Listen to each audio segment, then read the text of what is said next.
Glória a Deus, a paz do Senhor, a todos os irmãos que estão nos acompanhando nesta live, nesta manhã de domingo. Estamos aqui para celebrar o Senhor, para louvar o seu nome, agradecer, orar e também meditar na sua palavra. E eu gostaria de iniciar este culto com a leitura do Salmo 2. E gostaria de chamar a atenção dos irmãos para o conteúdo do Salmo, porque o nosso assunto diz respeito também a esse tema. Porque se amotinam os gentios e os povos imaginam coisas vãs? Os reis da terra se levantam e os governos consultam juntamente contra o Senhor e contra o seu ungido, dizendo: rompamos as suas ataduras e sacudamos de nós as suas cordas. Aquele que habita nos céus se rirá, o Senhor zombará deles. Então lhes falará na sua ira e no seu furor os turbará. Eu, porém, ungi o meu rei sobre o meu santo monte de Sião. Até aqui a nossa leitura. Vamos orar.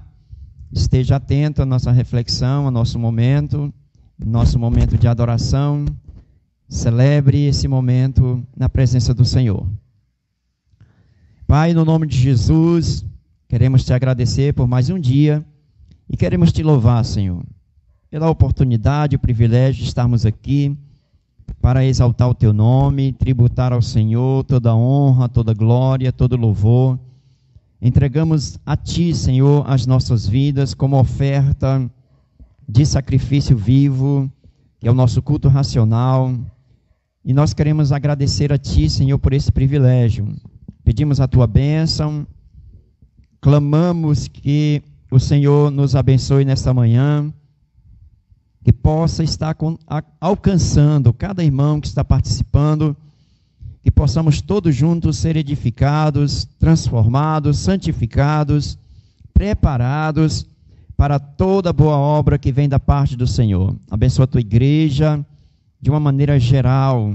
Tenha misericórdia, Senhor, de todos nós. Abençoa a nossa nação e age em nosso meio, Senhor. Recebe nosso louvor e adoração nesse momento, para a glória do teu nome, Senhor. Se conosco, continua conosco, nos abençoando durante todo este culto, em nome de Jesus. Amém.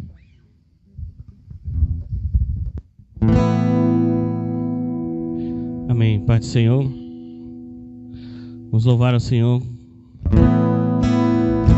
aquele que põe em fileira os astros do céu, nos chama pelo nome. Amém.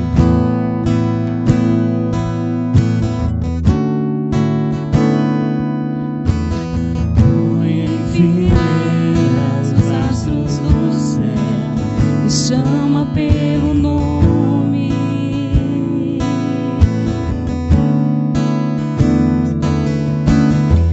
Diz ao mar a que te detenha, dá forma aos montes.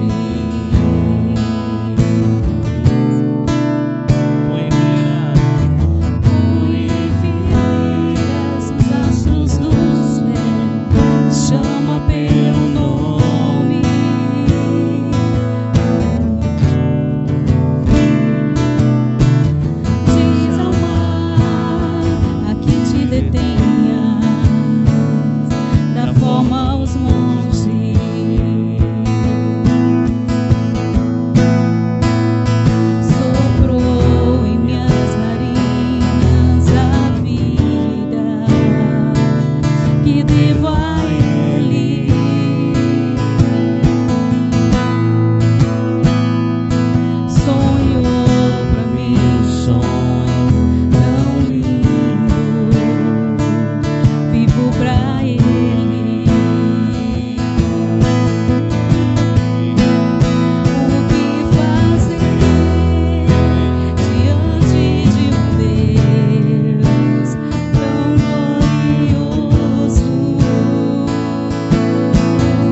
te adorar. Vou me prostrar. Te adoramos, Senhor. Te adorar. Nos prostramos, Senhor. Tu és soberano, Tu és o Altíssimo, Tu és a eternidade, Tu és aquele que habita em luz inacessível, Senhor.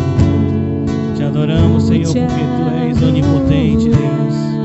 E apesar de toda a Tua grandeza, Senhor, o Senhor está presente em nossas vidas, o Senhor está presente em nossas casas, o Senhor está presente através do Teu Espírito Santo em nossos corações. Aleluia, Senhor. Grande é o Teu nome, Senhor. Louvamos ao Senhor.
Nos trouxe grande salvação.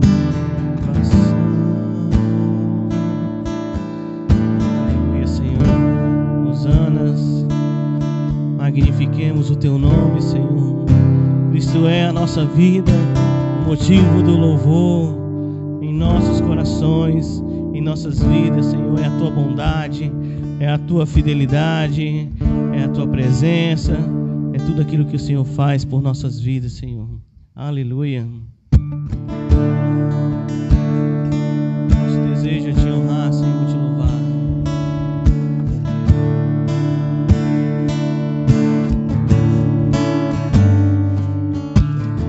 Esse é o meu desejo,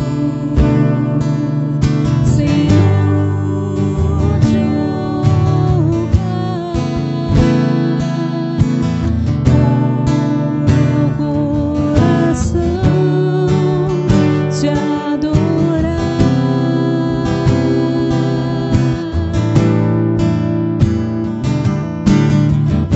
Tudo que há em mim te dá louvor. Só te adoro, meu Senhor.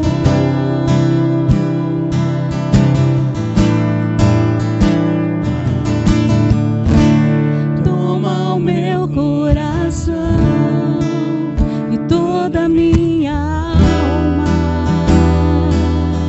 Eu vivo só pra ti, sempre que eu respirar, cada vez que eu acordar.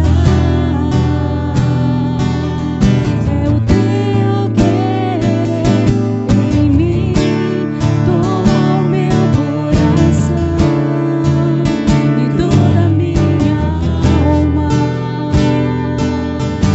Eu vivo só pra ti, sempre que eu respirar, cada vez que eu acordar.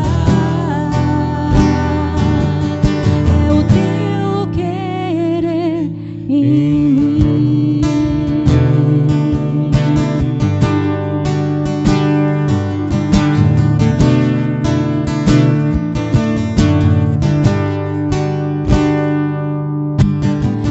Esse é o meu desejo,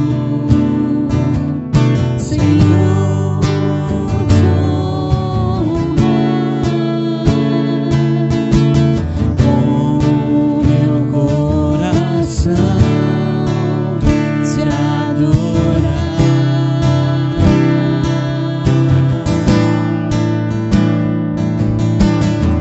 Tudo que há em mim te dá louvor. Só te adoro, meu Senhor. Toma meu coração, Senhor. Toma o meu coração e toda a minha alma. Eu vivo só pra ti, sempre que eu respirar, cada vez que eu acordar. É o teu querer em mim. Toma o meu coração e toda a minha alma.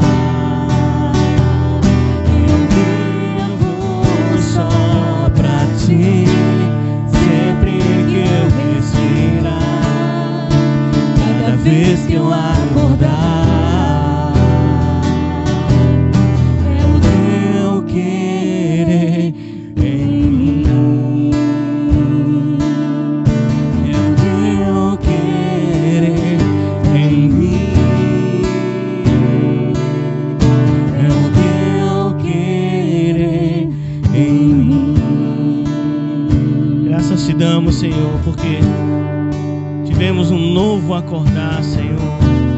Mais um dia, mais uma chance, Senhor. Mais oportunidade, Senhor, para Te louvar, para Te adorar, para dedicarmos nossas vidas. Dedicar, Senhor, tudo aquilo que fazemos, tudo aquilo que construímos, tudo aquilo que planejamos, sonhamos a Ti. Senhor, toma conta, Senhor, de tudo. Que o nosso desejo seja Te honrar, Senhor, através da nossa voz, através do nosso corpo, através dos nossos pensamentos, através do fruto das nossas mãos, Senhor. Seja para Te honrar, para Te adorar, Pai. Levanta aqueles, Senhor, Teus servos que estão acamados, que estão nos hospitais, que eles possam ver um novo acordado, Senhor, um novo despertar, Senhor, uma nova vida, uma cura. Que o Senhor possa estar trazendo Teus servos à Tua casa, restaurando o Teu povo, concedendo a Tua misericórdia, Pai. Em nome de Jesus, Pai. Amém. Amém.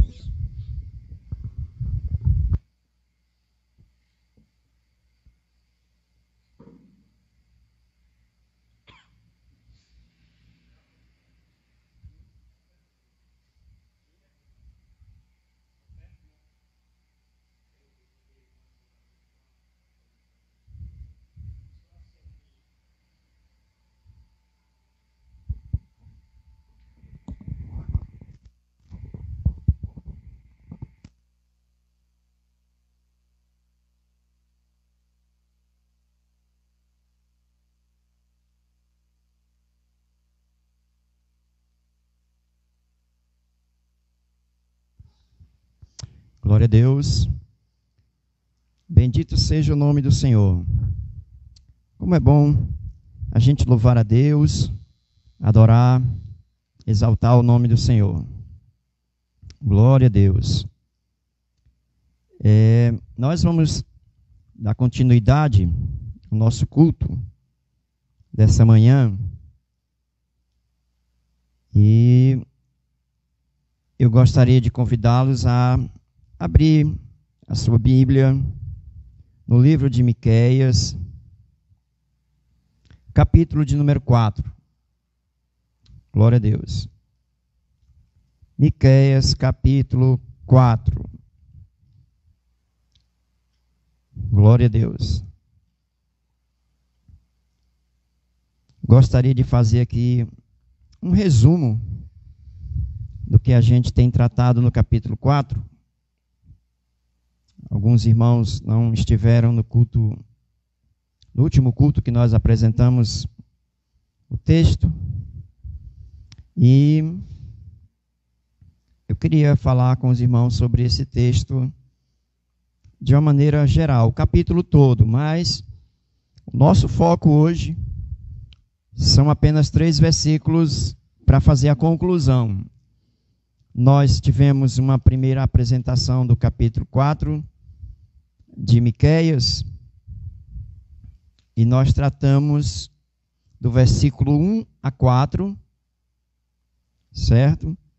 E demos aí uma introdução no capítulo e falamos acerca do assunto registrado. Depois nós tratamos uma sequência e fomos do versículo 5 ao versículo 10. E hoje nosso intuito é concluir o capítulo e nós vamos ler os versículos 11 a 13. E então eu gostaria de fazer aqui um resumo breve do início do capítulo, que está... Vamos fazer aqui um resumo do capítulo 4. E gostaria que vocês acompanhassem aí. É rapidinho o nosso resumo aqui, só para a gente entender o que está acontecendo nesse tempo e o que está acontecendo com essa narrativa de Miqueias, essa profecia, essa palavra que ele nos apresenta. E eu falei aos irmãos, quando nós demos introdução nesse capítulo, do dia D. O dia D, todos nós sabemos na história, ficou registrado durante o período da Segunda Guerra Mundial, e foi uma estratégia que alguns países se envolvendo ali tiveram uma estratégia de guerra. Ele foi conhecido como Dia D, ou D-Day, né, em inglês, que foi o termo utilizado por eles. Depois teve outros dias que vai apresentar aí na história, mas o que eu queria destacar é o Dia D, quando teve essa intervenção militar durante o período da Segunda Guerra, e eles tiveram êxito, porque as perdas foram menores do que as outras investidas, se você fizer uma análise aí de estatística. E eles começaram, então, a partir dessa operação que teve êxito na Segunda Guerra. Tá certo? O país era a Normândia. A partir de lá, eles começaram a adentrar na França e conquistaram ali aquela parte da Europa, principalmente ali na França, que era uma estratégia deles. E o capítulo 4, só dizendo isso para os irmãos ver que o dia D foi uma estratégia de guerra. Nas Escrituras tem o dia do Senhor. Não é uma questão de paralelo, eu estou só apenas fazendo essa analogia, mas o dia do Senhor é muito mencionado nos profetas. E principalmente, irmãos, nos profetas menores também. Todos os profetas aqui, desde Miqueias, Amós, Oséias, Isaías, Jeremias, todos os profetas aí, eles mencionam o dia do Senhor. Algumas vezes na Bíblia tem aquele dia, né? Como nós percebemos aqui no livro de Miqueias. E nós tratamos do versículo 1 ao 4, mostrando a realidade futura de Israel. Eu queria chamar a atenção, os irmãos que vão estar lendo o capítulo todo,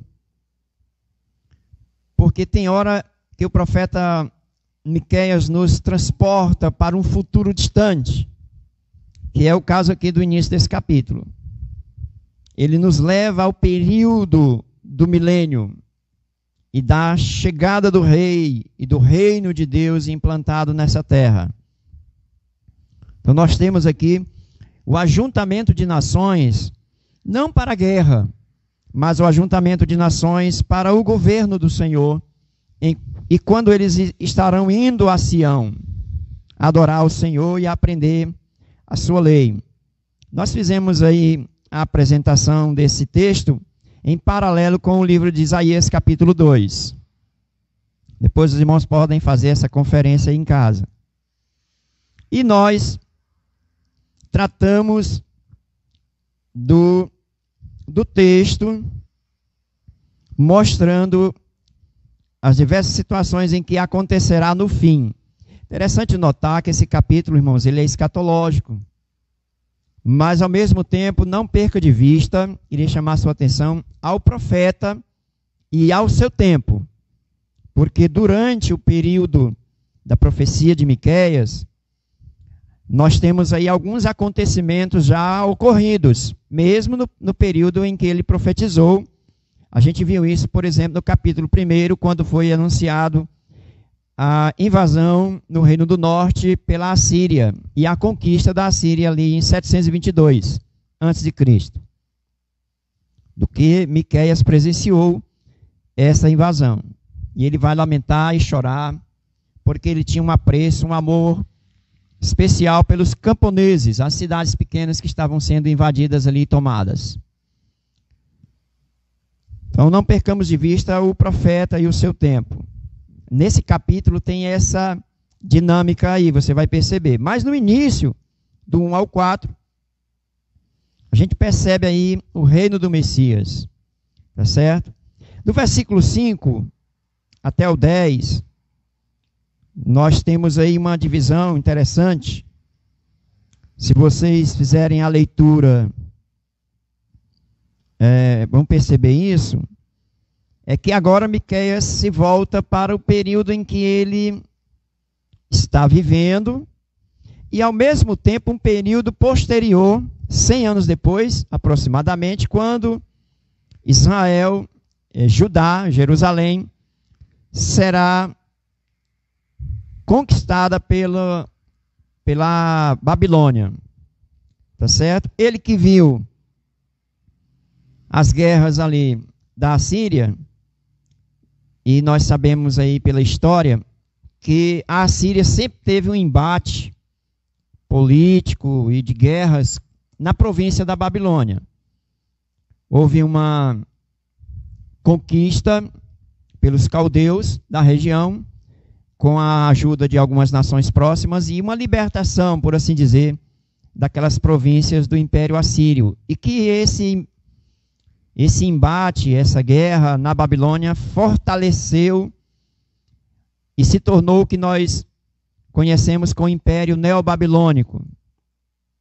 E nós temos aí a história bem delineada, aí os irmãos fizeram uma pesquisa, vocês vão ver isso aí, e a Babilônia vai acabar conquistando a Síria. E é durante esse período aí que vai surgir a invasão em Judá. E é por isso que você vai ver aí menção da Babilônia nesse capítulo. Embora alguns estudiosos tentem mostrar que esse texto pode ser acrescido posteriormente por algum copista. Não é o nosso caso aqui de fazer essa discussão, mas desenrolar aqui, entender o desenrolar dessa profecia e os acontecimentos que vão se entrelaçando. Ora, Miqueias nos apresenta um futuro distante, como eu falei, o milênio, né, a chegada do reino definitivamente. Nós temos Miqueias tratando o assunto do seu tempo, não perca isso de vista. Ele está profetizando, no capítulo 3 nós temos uma conclusão muito forte do versículo 12, quando fala que Jerusalém também será pisoteada. E nós temos também uma extensão, essa profecia se estende até os dias de Jeremias. Então, os irmãos percebam essa dinâmica do capítulo, nessa profecia de Miqueias. Tá certo? Do versículo 1 a 4, está tratando do milênio. Do versículo 6 a 10, está tratando do período em que Miqueias está ali conversando com o povo acerca do juízo divino e do que vai estar acontecendo. Embora alguns coloquem uma inversão, se vocês olharem o versículo 9 e 10 primeiro do que o 6 e 8, fica até melhor de compreender o que estava acontecendo ali na região de Jerusalém, e por isso nós vamos perceber como Deus está tratando do seu juízo contra Judá. Tá certo? É bom a gente conhecer um pouco sobre a história dos reis que viveram nesse período. No caso aqui, nós vamos perceber o período de Ezequias, que é o período final para o profeta Miqueias. Ele vai sair de cena e já vai começar o profeta Sofonias e o profeta Jeremias. 100 anos depois estarão entrando em cena e já serão outros reis que eles vão, o período em que eles vão profetizar. Tá certo? Conclamo os irmãos a ler o capítulo todo, tá certo? E nós vamos tratar aqui dos versículos finais, para a gente fazer essa conclusão com os irmãos. Capítulo 4, versículo 11 a 13. Vamos ver o que a gente aprende aqui desse texto e que nós possamos concluir esse capítulo.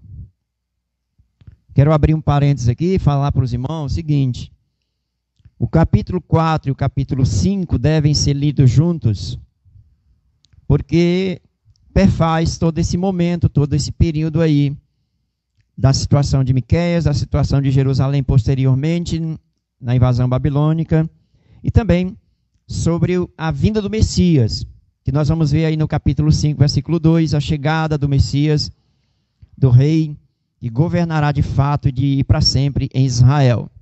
Os irmãos lembram aí que eu comecei nós começamos o culto fazendo a leitura do Salmo 2, que fala desse ajuntamento de nações, e você pode compreender a dinâmica que está acontecendo aí nessa profecia de Miqueias aí. Vamos ver aqui o versículo 11 a 13. Veja só a leitura, acompanha. Agora se congregam muitas nações contra ti, que dizem: seja profanada e vejam os nossos olhos o seu desejo sobre Sião. Mas não sabem os pensamentos do Senhor, nem entendem o seu conselho, porque as ajuntou como gavelas ou feixes numa eira. Levanta-te e trilha, ó filho de Sião, porque eu farei de ferro o teu chifre e farei de bronze as tuas unhas, e esmiuçarás a muitos povos, e o seu ganho será consagrado ao Senhor, e os seus bens ao Senhor de toda a terra. Glória a Deus. Esse é o versículo, os 3 versículos que a gente tem para ler nessa manhã. Queria só dar um detalhe aqui, não é o que nós vamos tratar hoje, mas nas versões hebraicas, o versículo 1 do capítulo 5, eles são colocados no capítulo 4 como versículo 14. Talvez você possa encontrar alguma Bíblia dessa maneira. Mas como o capítulo 4 e 5 estão ligados aqui, nós não vamos tratar o versículo 1 agora. Tá certo? Mas você tem em mente já essa ideia aí do versículo 1 fazer parte do 14. Embora o tom vai mudar com relação ao que se é dito. Tá certo? Porque quando chega no versículo 2, aí nós temos uma outra apresentação para os irmãos no nosso próximo encontro do estudo desse livro. Tá certo? E eu queria já destacar a palavra agora do versículo 11. A palavra agora se congrega em muitas nações. Esse agora, ele não é igual ao agora do versículo 9 e nem o agora do versículo 10, que vocês vão ver aí. Porquanto Miqueias fala no versículo 9 e 10 do seu tempo, esse agora se estende mais adiante, mais para o futuro.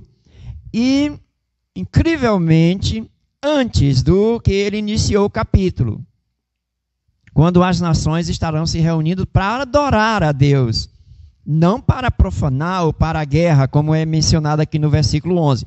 E os irmãos percebam esse vai e vem. É como um bumerangue, né, que o Miqueias lança. Vai e fala do futuro e depois fala do período dele, fala do período em que Judá será tomada a partir da Babilônia. 100 anos depois, aproximadamente, da sua profecia. Então, os irmãos percebam essa dinâmica do texto, que aí fica melhor da gente compreender toda essa profecia e o que está acontecendo aí. O capítulo 4 e 5, a gente está tratando dessa dinâmica escatológica do texto de Miqueias. Quero lembrar a vocês que isso já aconteceu no capítulo 2. No finalzinho do capítulo 2, Miqueias já tinha mencionado para nós a volta da Babilônia, certo? O retorno do exílio, mas não tinha acontecido ainda. No capítulo 3 é que ele vai fazer uma profecia mais concisa aí no versículo 12 sobre Jerusalém. E aqui no capítulo 4 ele faz essa apresentação do futuro, do presente e do período do exílio babilônico, enquanto que já está acontecendo o exílio de Israel, a nação do norte, pela Assíria. É importante para nós aqui, irmãos, compreender isso, porque nos nossos dias, isso tem sido muito mencionado por alguns irmãos, algumas pessoas, até fazendo lives e fazendo observações sobre o fim, o que nós estamos passando. Isso é muito presente, muito atual. Esteja atento aos acontecimentos, mas eu conclamo a todos a investigar, a explorar o assunto à luz da Bíblia. É o que nós pretendemos sempre fazer aqui, mostrar as realidades do nosso tempo à luz da Escritura. E assim a gente tirar algumas lições. Então esse agora se congregam muitas nações, alguns acreditam que pode ser relacionado à Assíria e à tentativa da invasão que foi frustrada pelo Senhor, quando ele livrou Judá do exército assírio. Outros acreditam que pode ser a invasão da Babilônia, já que é próximo o acontecimento, 100 anos depois aproximadamente.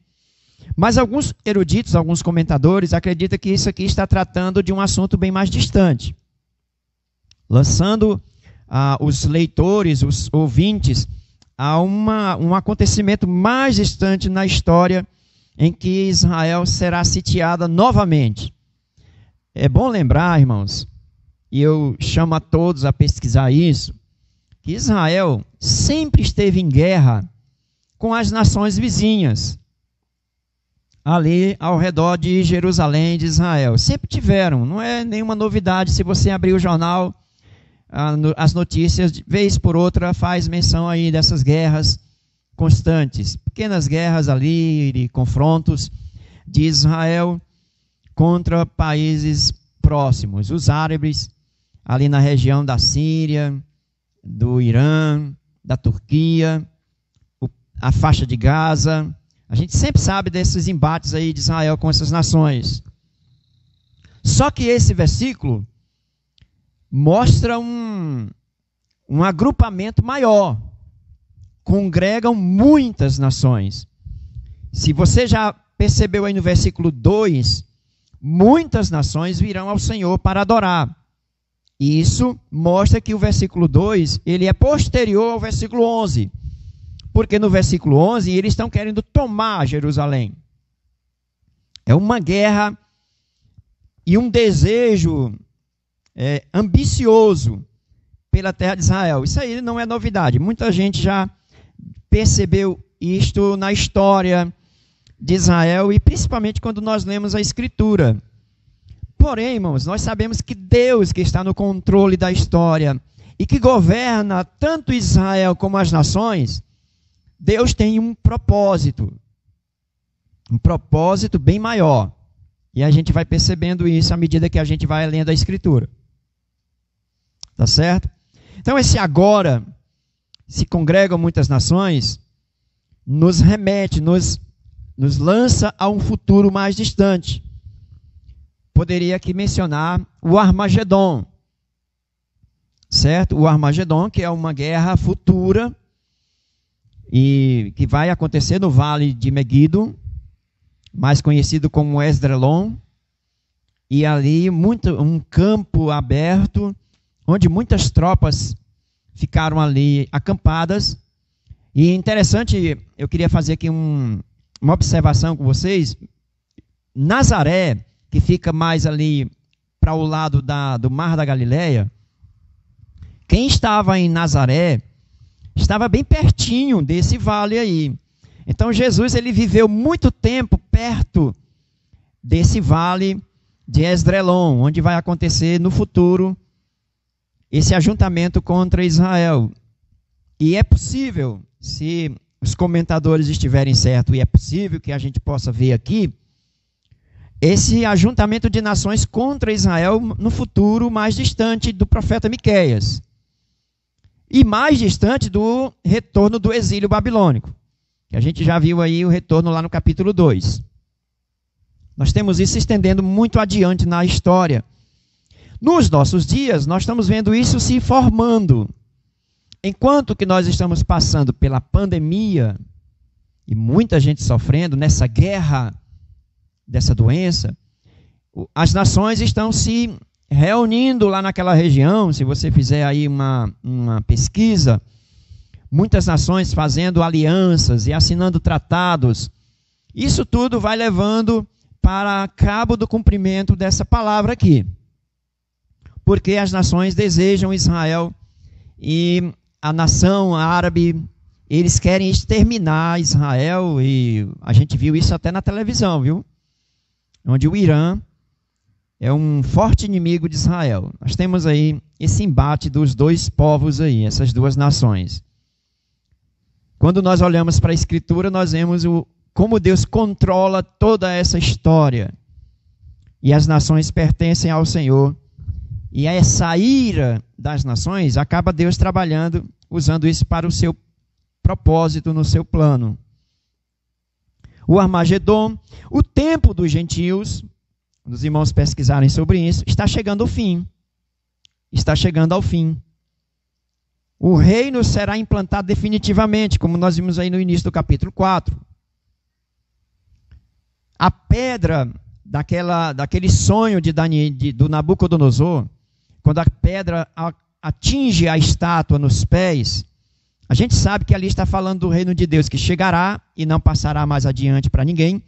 E o rei desse reino é conhecido como pedra de esquina, pedra angular. E nós sabemos que é uma referência ao Messias, nós sabemos que é uma referência ao Senhor Jesus. Observe então que Deus está no controle de todas essas coisas. Muitas, próximas de todas, né? A palavra muito está mais próxima de todas do que algumas, como alguns sugerem, sobre a invasão à Síria. Por isso que os comentadores preferem acreditar que isso aqui é uma coisa bem mais adiante, mais futura, mais escatológica, por assim dizer. E como é que a gente vê esse ajuntamento de nações que se congregam para esse dia, para essa peleja? Se você ler Ezequiel 38, 39, você vai ver esse ajuntamento de nações, certo? Em relação à conquista de Israel. Se você ler Zacarias capítulo 12, versículo de 1 a 5, você vai perceber isso aí. E principalmente o capítulo 14, quando nos mostra que Deus mesmo é que está reunindo essas nações para o dia da peleja. E nós temos aí o desfecho lá no capítulo 20 de Apocalipse. Certo? Versículo 7 a 10 do capítulo 20. Profanar, aí tem essa, que seja profanada, dá a ideia de como que as nações quisessem forçar Jerusalém, tirar proveito dessa situação. É como se fosse um estupro dentro da cidade, um estupro maligno de guerra. Eles querem envergonhar a cidade de Jerusalém, Sião, como é sempre mencionado no livro de Miqueias.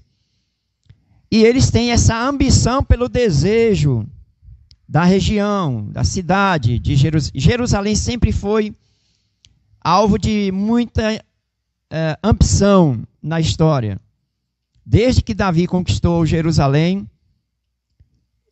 a outra parte da cidade de Jerusalém, nós vemos que a cidade de Jerusalém passou a ser o foco de atenção de todas as nações. Como alguém já observou, Jerusalém ou Israel está no centro do mundo, é como se fosse o umbigo do mundo, né? Todas as nações estão de olho nessa região. Como é impressionante isso, na história e na Escritura. Na Escritura, quando a gente olha, a gente percebe o agir de Deus. E essa parte aí que diz o desejo sobre Sião, fala dessa cobiça política mundial, dos governos, dos impérios, e a gente sabe disso. Porém, nós sabemos que eu mencionei aqui o Salmo 2, nós sabemos que isso tudo é uma afronta a Deus. Os irmãos lembram aí da carta que Senaqueribe mandou para o rei de Israel, Ezequias, na época, afrontando Judá e afrontando a Deus. Então, ajuntamentos contra o povo de Deus, essa afronta contra o povo de Deus, é também uma afronta ao próprio Deus. Tá certo? A gente percebe isso na Escritura. Quando se ataca o povo de Deus, é um ataque contra o próprio Deus. E horrenda coisa é cair na mão do Deus vivo. Vamos fazer aqui um paralelo relacionado à igreja.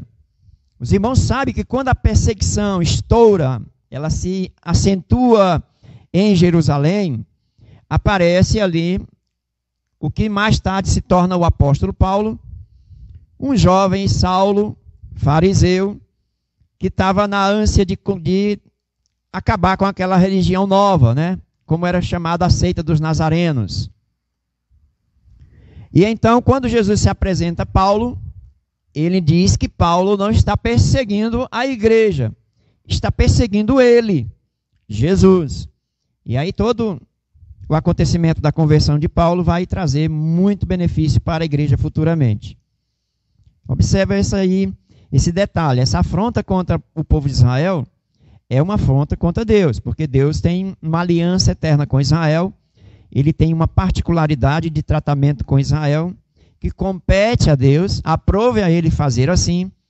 As nações não quer dizer que estão fora do plano salvífico de Deus, da redenção, mas Deus tem um olhar especial para Israel, porque ele vai trazer o Messias para este mundo, através da nação de Israel. A gente vai ver isso no capítulo 5 depois.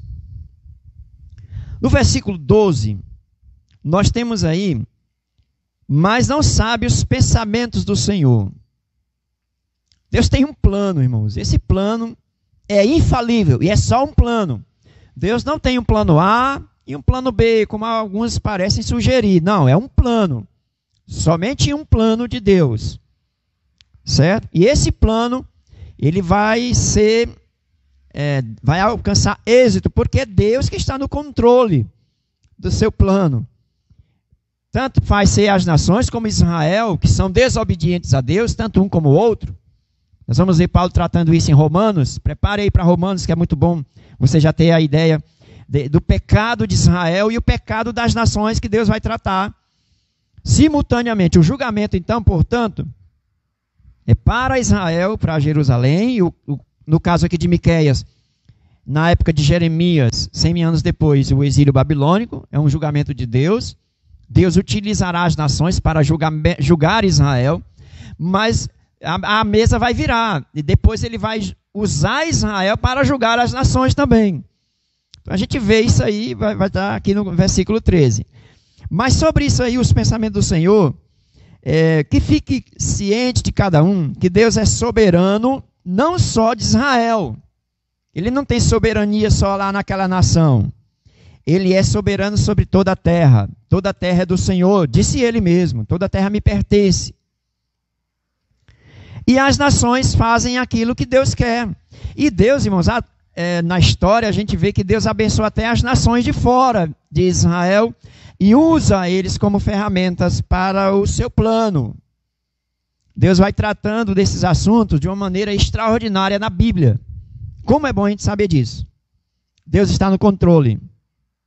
Os pensamentos deles são mais elevados. Ele já tinha falado isso, ele vai falar também em Isaías. Que os meus pensamentos são mais elevados do que os de vocês. Ele fala, e Deus tem um propósito, quando ele está abençoando Israel ou julgando Israel. E também tem um propósito para as nações. Louvado seja Deus. Amém? Glória a Deus. Deixa eu dar uma pausa. Faça aí já a sua pausa com reflexão, porque nós temos muito a aprender aí.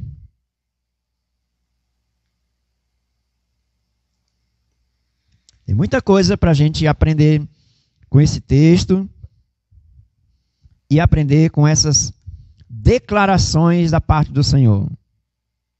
Tá certo? Glória a Deus. Ainda no versículo 12,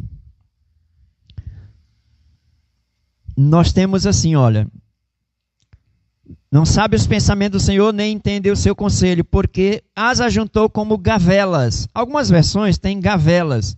Outras versões, eu creio que tenha feixes, que era feixes de trigo, quando eles levavam para a eira. E lá era debulhado o trigo, e a palha era pisoteado por animais, por bois, certo? E essa palha, ela soltava do trigo, os grãos iam soltando, e depois havia uma limpeza, certo? Eu não sei se vocês já viram uma eira. Eu já vi uma eira no molde aqui do Brasil, né? Do Nordeste, lá no Maranhão. Quando se coloca lá tanto o feijão, quando se batia o feijão, lá usava uma espécie de vara para bater o feijão e aí debulhar os feijões. E claro que tem aquela forma artesanal, né, de debulhar com o dedo, Mas também tem essa outra na eira aí, quando se bate o feijão, e aí fica a palha, e eles jogam o feijão para cima com a palha, o feijão que é mais pesado desce, e a palha o vento leva. Nós temos isso também em Mateus, viu? Quando diz que o Senhor tem a sua pá na mão, e ele vai limpar a sua eira, que é recolher o trigo no celeiro, e a palha vai ser jogada para queimar, ela sai, tem essa separação. Lógico que aí nós temos uma ilustração dos que habitarão no reino. Não é todo mundo.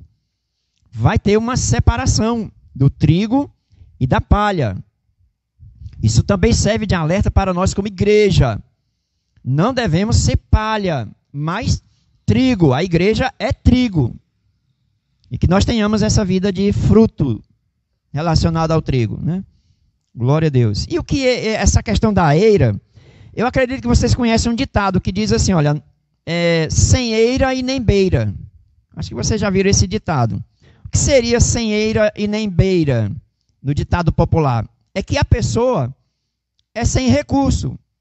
É como se fosse uma pessoa que não tem condições, certo? Mas quem tinha uma eira, às vezes eles construíam uma beira, que era uma forma de cobrir parte da eira, dependendo da região.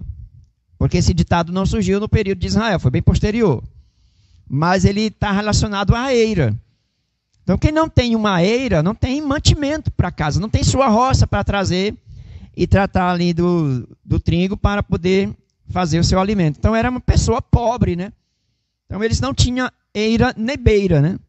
Que era essa parte que cobria parte da eira. E na eira, nós temos esse processo de debulhar, que é o mesmo que trilhar, secar, botavam para secar também, eles estendiam o trigo, depois que levavam os feixes, eles estendiam lá na eira, e lá ela secava, e ficava bem mais fácil a debulha. E depois fazia a limpa, né, que é tirar essa palha, como eu falei agora há pouco. O vento era muito utilizado para fazer esse processo. Por isso que lá em Mateus vai falar da pá, capítulo 3, versículo 10 a 12. Embora lá menciona o batismo com o Espírito e com fogo, muita gente pensa que fogo ali seria um poder do Espírito, mas ali está falando do julgamento. Na sequência seguinte, no versículo seguinte, no contexto, né? Ali não está falando da experiência que nós conhecemos, ser pentecostal. Podemos usar outro texto para falar sobre isso, não aquele ali. Mas aquele ali fala do julgamento de Deus, onde ele vai separar trigo de palha. Tá certo? Ele tem a sua pá na mão, disse o profeta João Batista. Uma outra coisa interessante aqui, sobre a eira, irmãos, eu não sei se vocês já viram, seria um terreno batido, quem tinha condições de ladrilhar, né, fazer usava o cimento, né, dependendo, ficava tipo um lajeado.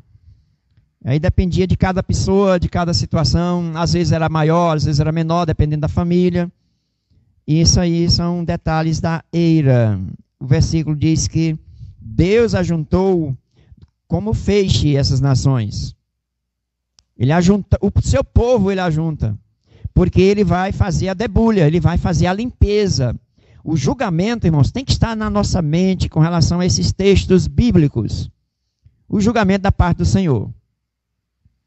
Tá certo? Sempre tenha isso em mente, o julgamento está chegando.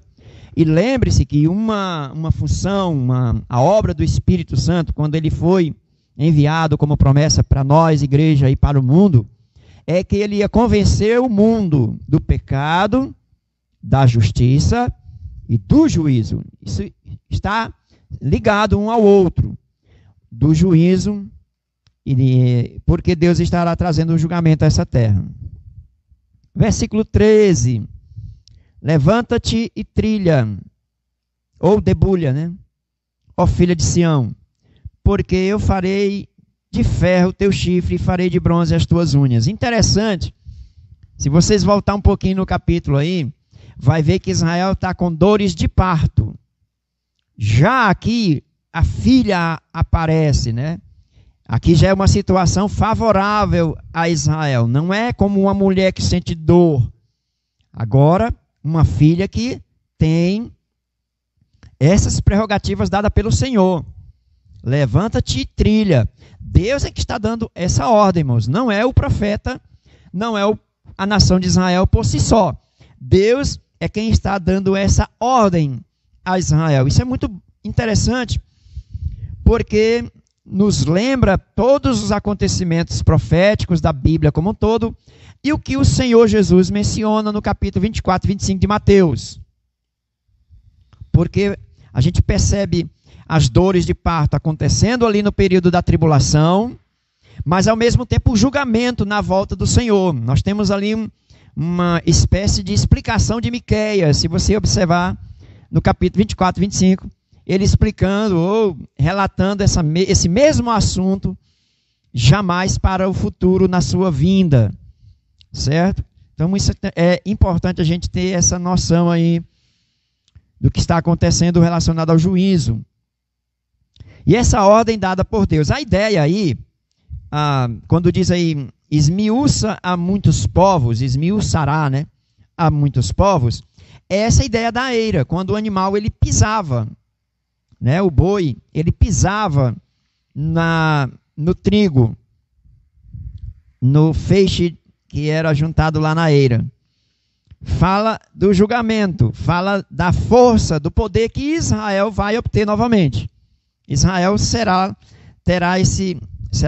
levantará novamente como uma poderosa nação por causa do Senhor. Deus é que está, na verdade, agindo e trazendo as nações para julgamento. Deus mesmo vai fazer isso, trazer as nações para julgamento. É só você observar o livro de Joel, o livro de Zacarias, eles tratam desse assunto, desse ajuntamento que Deus trará às nações, certo? E a imagem que tem aí como se fosse um bezerro, né? Dando chifradas com violência. Quando diz aí que será usado 2 elementos, o ferro e o bronze, como teu chifre, né? Que vai dar essa chifrada com violência contra os atacantes que estarão reunidos para atacar Israel e Jerusalém nessa época. Eles serão esmiuçados, irmãos, destruídos. Como o ferro destrói, o bronze destrói, né? E fala da força irresistível de Israel nessa época. Nós já percebemos isso nos dias de hoje. Israel é uma nação pequena, mas tem um grande exército. Um grande exército não na questão de números, porque se você fosse somar a população árabe que circunda Israel, dá bem mais gente do que a nação de Israel. É um estado de Israel. É uma nação pequena, mas poderosa em Deus. Eles têm essa coragem. E lá no livro de Zacarias vai dizer que Jerusalém é uma pedra pesada para as nações. E Judá são guerreiros fortes que vão ser usados pelo Senhor, como disse lá a profecia de Jacó. E um leão que guerreia para vencer. Ele vem para destruir os seus inimigos, para vencer. Sabemos que tudo isso acontece por causa do Senhor, irmãos. Deus tem um plano de redenção, tanto para Jerusalém, para Israel, como também para as nações. Temos que ter sempre isso em mente. Não é uma guerra de apenas uma vingança para se livrar. A vingança do Senhor não tem esses moldes de pensamento humano. Tá certo? Mas ele está tratando do assunto do pecado que adentrou na humanidade e da afronta que esse pecado faz com que os homens fazem contra Deus. Blasfemam, desobedecem, não dão atenção ao que ele fez, o plano de salvação, enviando o seu filho para nos salvar.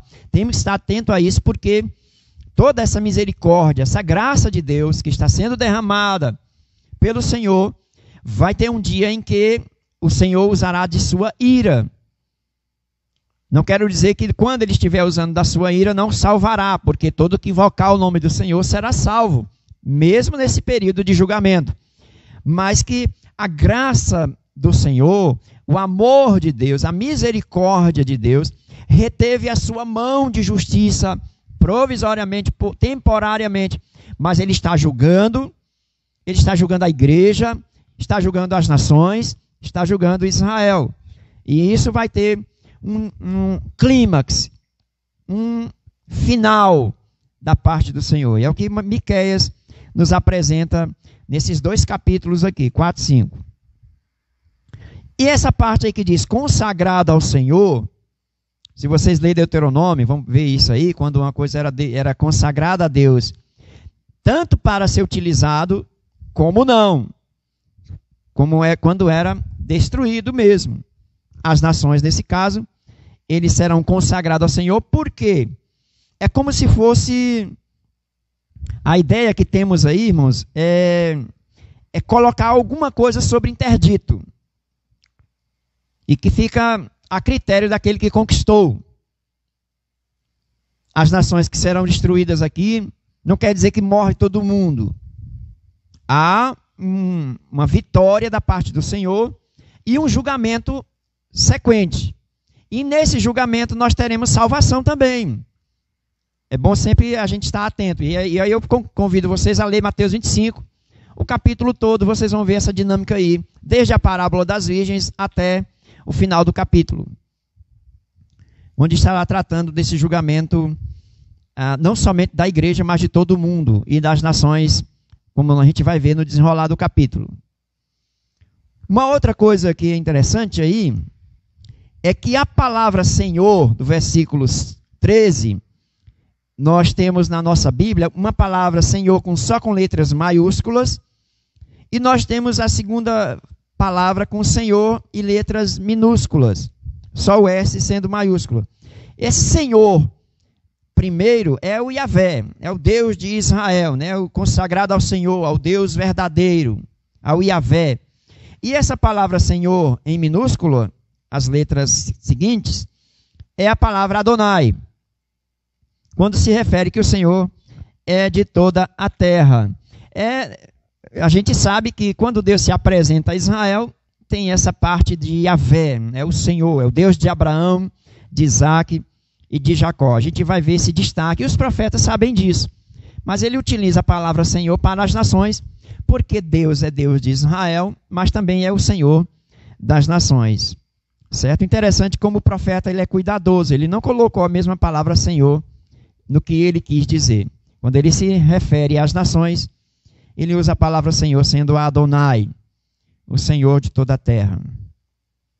Amém? Glória a Deus. Que coisa, muita coisa para ser dito. Muita coisa para se pensar. Muita coisa para a gente ver na nossa experiência de vida. O que isso significa para nós, como nós vamos aprender alguma lição e assim ter uma vida tranquila.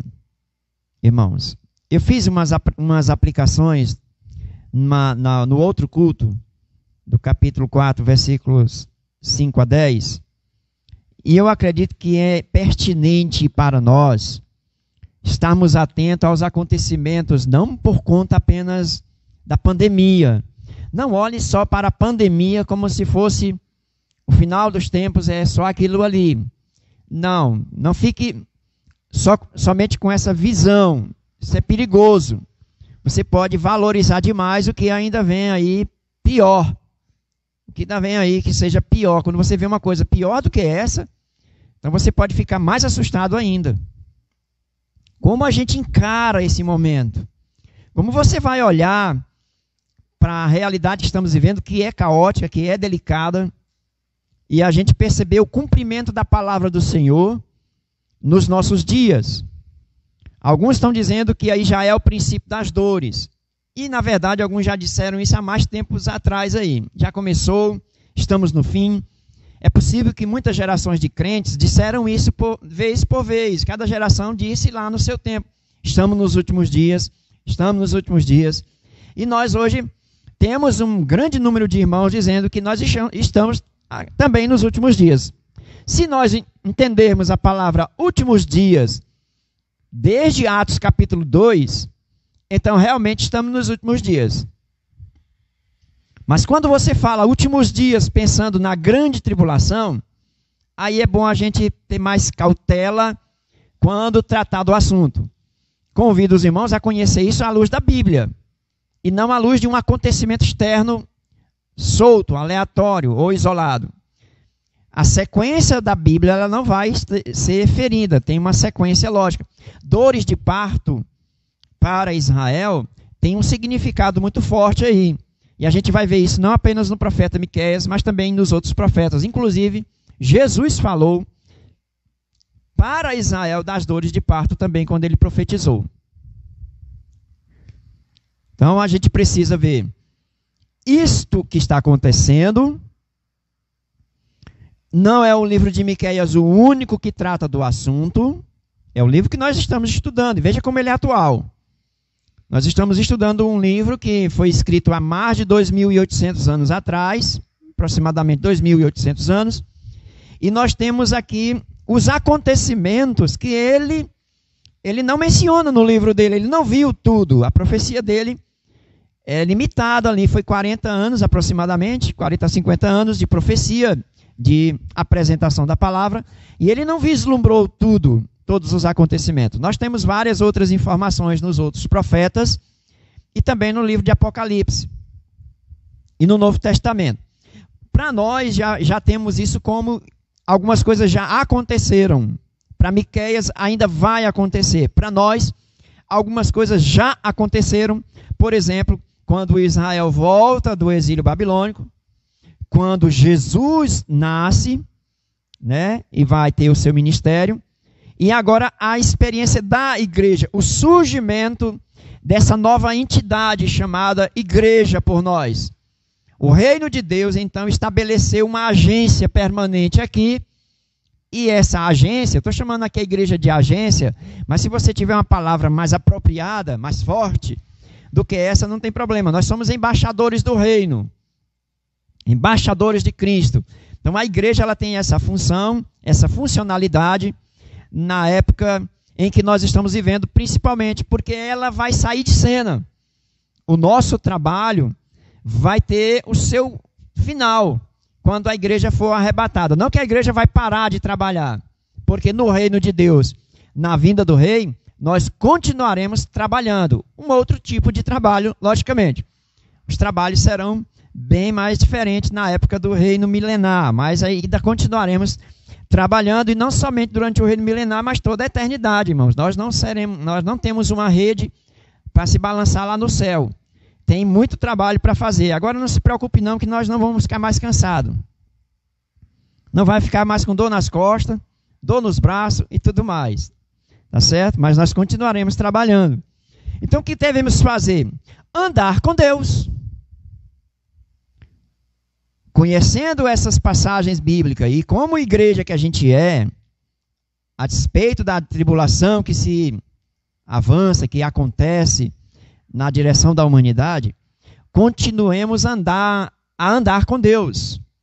Veja que o texto de Noé, por exemplo, no livro de Gênesis, vai chegar um dilúvio, Noé, mas Noé continuou andando com Deus, andando na presença de Deus, procurando fazer a vontade de Deus. E aí, tudo que está relacionado ao Novo Testamento, que mostra como transformação para a nossa vida, santificação, perdão, tratar a nossa alma, cuidar do nosso bem-estar diante de Deus, ter uma vida saudável espiritualmente. E, logicamente, nós teremos também psicologicamente a mente mais bem preparada para tudo que está por vir, para acontecer. Então, a despeito das adversidades, não apenas da pandemia, mas do desemprego, por exemplo, que é o que causa, não vamos desesperar. O Senhor está no controle de todas as coisas. Nós dizemos isso. Vamos viver isso na prática. Deus realmente cuida de nós. Eu sei que é difícil, mas Deus cuida de nós. Por isso, qual é o nosso convite? Viva uma vida disciplinar. Uma vida de disciplina. Uma coisa que tem chamado muita atenção, eu participando com os irmãos de algumas reuniões, é a palavra oração. Nunca se tem falado tanto em oração como nos nossos dias. Manter a vida de oração é o nosso desafio. E isso faz parte da nossa disciplina como cristão. Tá certo? Os inimigos estão aí, mas nós podemos continuar na presença do Senhor. E nós temos a chegada do rei. O nosso rei está chegando. Louvado seja Deus. Então, que a gente esteja sempre pronto para essas verdades da palavra. Logicamente que isso não é tudo, não encerra todo o assunto. Tem muita coisa a ser tratado ainda no livro de Miqueias, no Evangelho e no reino de Deus. Que todos os irmãos estejam crescendo na graça e no conhecimento. Não parem, continuem. Tem dificuldades ao nosso redor? Com certeza. Mas não vamos parar, vamos continuar orando, adorando e fazendo uma coisa interessante que Jesus nos chama a atenção, a continuar a trabalhar na seara. A seara, irmãos, é grande. Vamos continuar trabalhando e Deus vai abençoar toda a sua igreja. Amém? Louvado seja Deus. Essa é a reflexão que eu tinha para nós nessa manhã. E que você esteja atento ao que vem mais adiante nos trabalhos da igreja e também orando. Mantenha a sua oração. E cuidado, tome cuidado, irmãos. Leve a sério as recomendações. Como cuidado, certo? As recomendações do Estado, do governo, mas sempre orando. A nossa confiança está mais em Deus. E vamos atender ao que está sendo possível, né? Da melhor maneira possível. Você que sai de casa, vai trabalhar, ou mesmo em casa quando recebe visita, se bem que não está nem podendo fazer visita, né? Mas todo cuidado, vai no mercantil, tome cuidado, faça as recomendações aí para que ninguém venha sofrer dano pior. E tem muita gente sofrendo aí. Vamos tomar os nossos cuidados também. Amém? Vamos orar agradecendo a Deus por esse momento. Senhor, muito obrigado, Pai, pela Tua palavra que nós lemos e nós fizemos aqui uma reflexão. Que o Senhor continue aplicando essa palavra no coração de Tua igreja. Que o Teu povo venha sempre estar nos Teus pés, aprendendo do Senhor.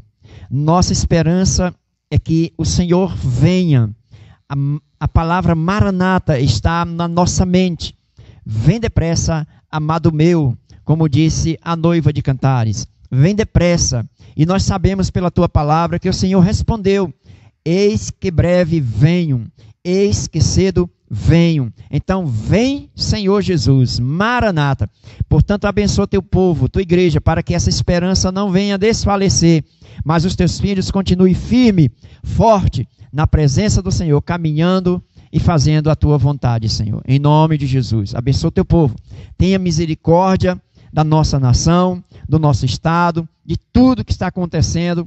Nos dá direção, orientação, que nós possamos conversar com frequência com o Senhor, não apenas dessas realidades, mas de todas as realidades da nossa comunhão, intimidade e do reino do Senhor e da vontade do Senhor para a nossa vida. Muito obrigado, Pai. Abençoa Teu povo, em nome de Jesus. Amém.